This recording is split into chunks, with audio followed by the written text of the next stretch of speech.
Between skyrocketing home prices and crazy interest rates, buying a house feels like an impossible task for many Americans. But there might be a light at the end of the tunnel. In his State of the Union address on Thursday, President Biden recently proposed some tax breaks that could make homeownership more achievable. I'm Nicole, and let's dive in and see what this is all about. So what's the deal with the housing market? Well, to say the least, it's gotten tough. Imagine needing a six-figure income just to afford an average house. That's double what it was just a few years ago when purchasing a typical everyday home could easily be done very comfortably on a salary of just $59,000. On top of that, home prices have jumped a whopping 27% since the pandemic. And let's not forget interest rates. They've been climbing too, making mortgages even more expensive. No wonder so many people are feeling discouraged about buying a home. President Biden, though, is aware of the struggle and he has proposed a solution: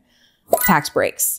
Now, these tax breaks aren't the magic bullet, but they could be a game changer for many people. So currently, there are two proposals. The first is a first-time homebuyer credit. This one's pretty straightforward. If you are buying your first home, you could get a tax credit of up to $10,000 over 2 years. So $5,000 the first year, $5,000 the second year. The tax credit is viewed as a bridge to help people afford a home while mortgage rates are high. As a result, they wouldn't be permanent, of course, but instead they'd be offered to homebuyers who purchase homes in 2024 or 2025. Now, with all of these, I'm sure that we would see some type of retroactive date where, if this is passed, it would be backdated. So let's say if it is passed maybe in the end of 2024, that everyone who purchased a home that meets the criteria in 2024 earlier months would still be eligible for this. So just to reiterate, first-time homebuyers could qualify for an annual tax credit of $5,000 per year for up to 2 years. Now, I mentioned that there were two different credits proposed. The second credit is an upsized credit. This tax break is for people who already own a starter home. And what they did is they defined this as homes below the median price for your county. So obviously, depending on how high cost your market is, those median price points and what's defined as a starter home is going to change. So this is for people who own those starter homes and want to move to a bigger place.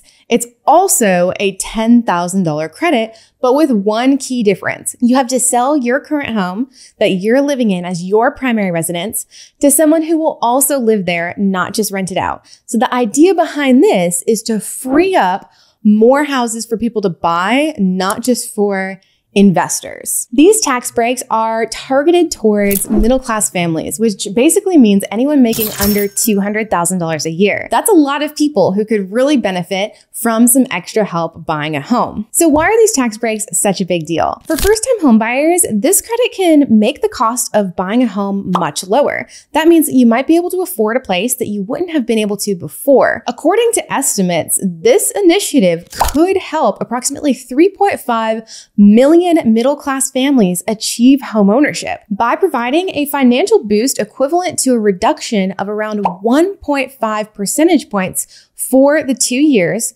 on the median priced home. It essentially lowers the entry barrier for a considerable amount of potential homeowners. On the other side, for upsizers, a lot of people are stuck in their current homes because they have a low mortgage rate and don't want to give it up for potentially a much higher one. This tax break can help offset the cost of a higher rate on a new mortgage, making that move much more appealing. Plus, with more people upsizing, it frees up those starter homes for everyone else. This could address the current market inertia where many homeowners are experiencing a locked-in effect. Now remember, the lock-in effect describes homeowners who are reluctant to sell the properties that they own right now and forfeit the low mortgage rates that they currently enjoy despite their homes no longer meeting their needs. This contributes to overall sluggish movement within the real estate market. The Biden administration's policy aims to mitigate this by offsetting the financial penalties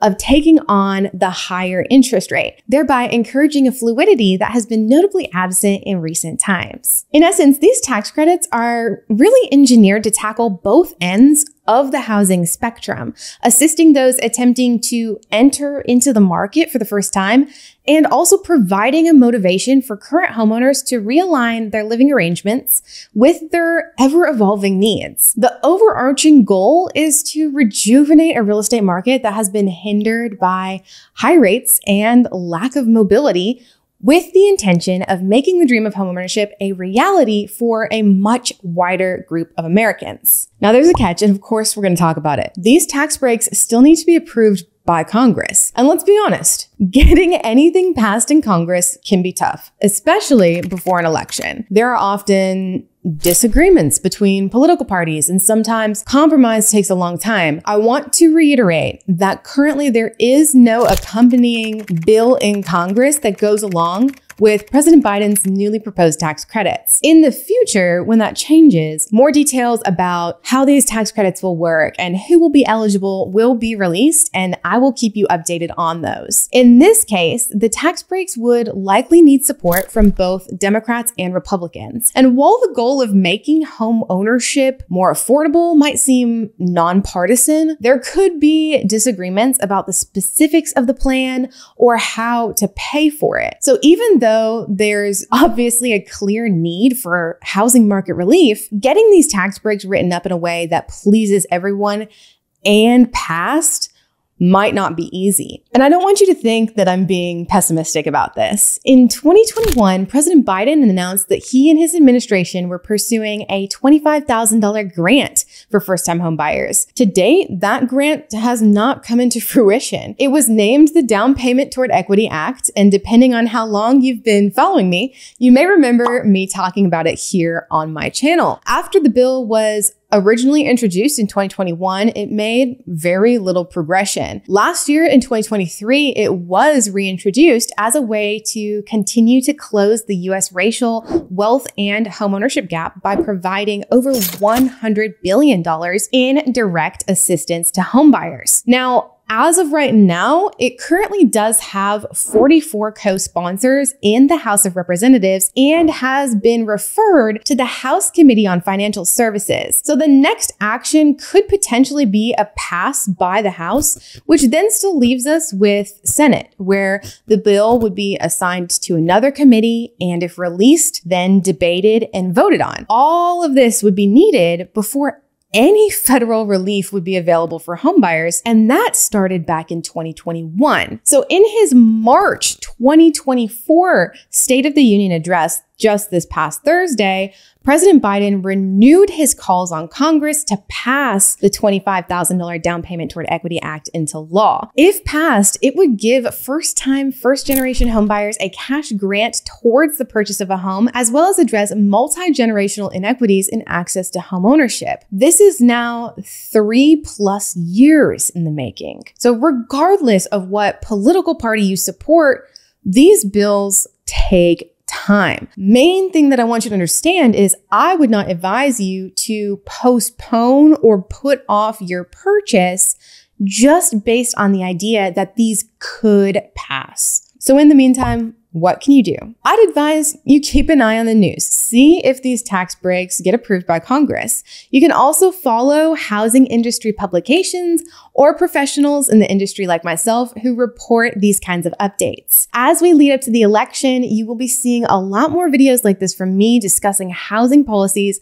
that presidential candidates propose and how they could definitely stir things up in our market. To stay up to date, make sure you subscribe to the Pennies and Properties newsletter. This is crafted uniquely by me with expert advice on everything personal finance and real estate. You can find the link in the description of this video. And remember, even if you're not sure if you can buy a home right now, learning as much as possible about the process and the financial requirements needed is only going to help you. So to learn more about what the home buying process looks like from start to finish, Check out this video where I outline everything from what lenders need to see in order to approve you from a mortgage, all the way to getting your keys and closing on your first home. I'm Nicole. Thank you so much for watching, and I will see you in the next one.